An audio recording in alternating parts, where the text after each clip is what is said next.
إن الحمد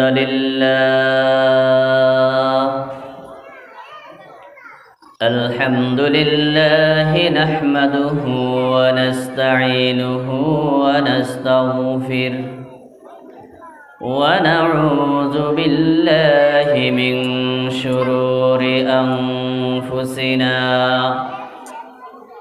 من يهد الله فلا مضل له ومن يضلله فلا هادي له ونشهد أن لا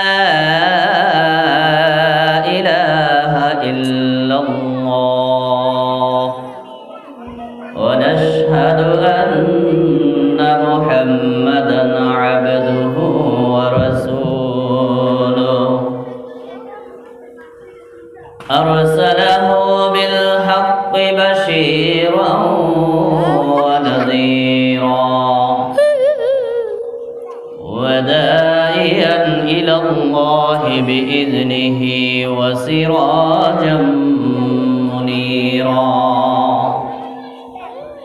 أما بعد فقد قال الله تعالى في كلامه المجيد والفرقان الحميد أعوذ بالله من الشيطان الرجيم يا أيها الذين آمنوا لا تلهكم أموالكم ولا أولادكم عن ذكر الله قال النبي صلى الله عليه وسلم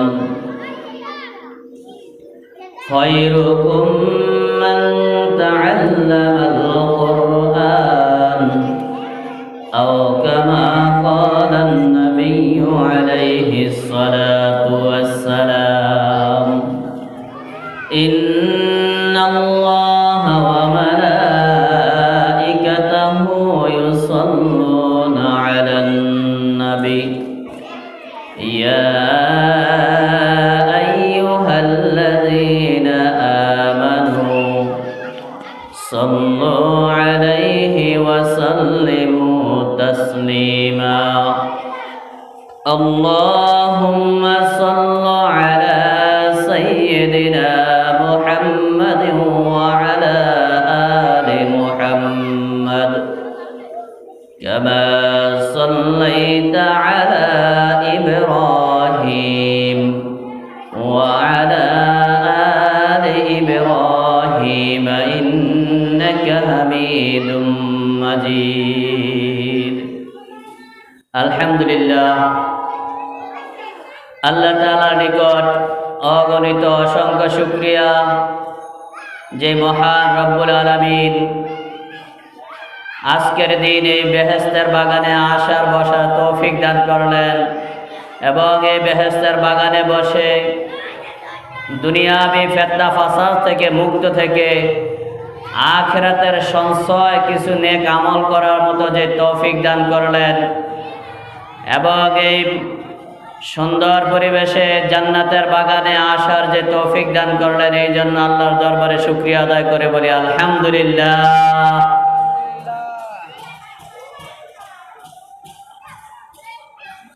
আল্লাহ তাআলা কুরআনুল কারীমের মধ্যে বলেন লাইন শাকারতুম লাযীদান্নাকুম ওয়া লাইন কাফারতুম ইন্না আযাবি লাশাদীদ।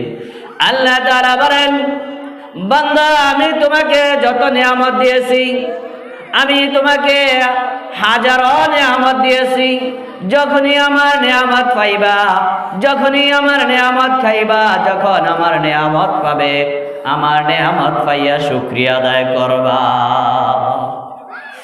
যদি তুমি এই নিয়ামত পাওয়ার পর শুকরিয়া আদায় করো, আমি আল্লাহ তাআলা তোমার জন্য নিয়ামত আরো বাড়িয়ে দিব। সুবহানাল্লাহ। বান্দা, তুমি নিয়ামত পাওয়ার পর যদি নিয়ামতের শুকরিয়া আদায় করো, আমি রব তোমার জন্য নিয়ামত আরো বাড়িয়ে দিব। আর আমার নিয়ামত পাওয়ার পর, আমার নিয়ামত পাইয়া, আমার নিয়ামত খাইয়া যদি তুমি নাফরমানি করো, বান্দা তুমি যদি নাফরমানি করো, তাহলে আমি রব তোমার জন্য রেখেছি পরকালে ইন্না আযাবি লাশাদীদ। আমার নাফরমানি করার কারণে তোমার জন্য রয়েছে যন্ত্রণাদায়ক শাস্তি, কঠিন শাস্তি। আল্লাহ বলেন, যখনই নিয়ামত পাইবা আমার কৃতজ্ঞতা প্রকাশ করবা, শুকরিয়া আদায় করবা। আর নিয়ামত পাওয়ার পর শুকরিয়া আদায় না করে যদি কৃতজ্ঞতা প্রকাশ না করো, নাফরমানি করো, তোমার জন্য রয়েছে পরকালে ইন্না আযাবি লাশাদীদ, কঠিন যন্ত্রণাদায়ক শাস্তি।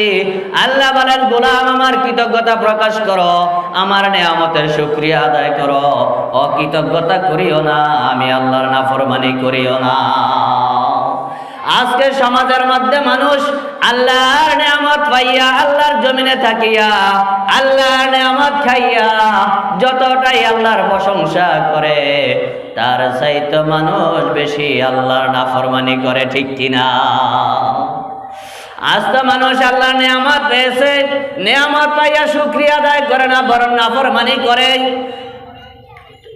কখনো যদি সামান্য একটু মুসিবত দেখা দেয়, অনেক মানুষ আছে আল্লাহকে গালি দেয়। বন্ধু, তোমাকে তোমার রব এত সুন্দর করে সৃষ্টি করলো, তোমাকে হাত দিল, পাও দিল, চক্ষু দিল, চলার মতো শক্তি দিল, কত নিয়ামত দিল।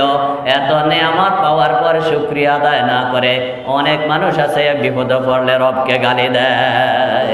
এই জন্য আল্লাহ বললেন, লাইন শাকারতুম লাযীদান্নাকুম ওয়া লাইন কাফারতুম ইন্না আযাবি লাশাদীদ।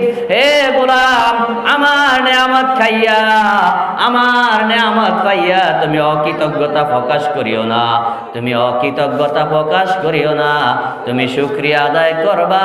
শুকরিয়া আদায় করলে আমি তোমাকে আরো নিয়ামত বাড়িয়ে দিব, দুনিয়াও দিব, আখিরাতও দিব। আর তুমি যখন নিয়ামত পাওয়ার পর আমি রবের নিয়ামত খাইয়া অস্বীকার করবা, আমি আল্লাহ তোমার কাছ থেকে নিয়ামত গুলা ছিনিয়ে নিব। শুধু দুনিয়ায় নিয়ামত ছিনিয়ে নিব, এখানেই শেষ নয়। আল্লাহ বলেন, ইন্না আযাবি লাশাদীদ, তোমার জন্য কঠিন যন্ত্রণাদায়ক শাস্তি অপেক্ষা করতেছে। কন্যা নাউযুবিল্লাহ। আজ তো মানুষ শুকরিয়া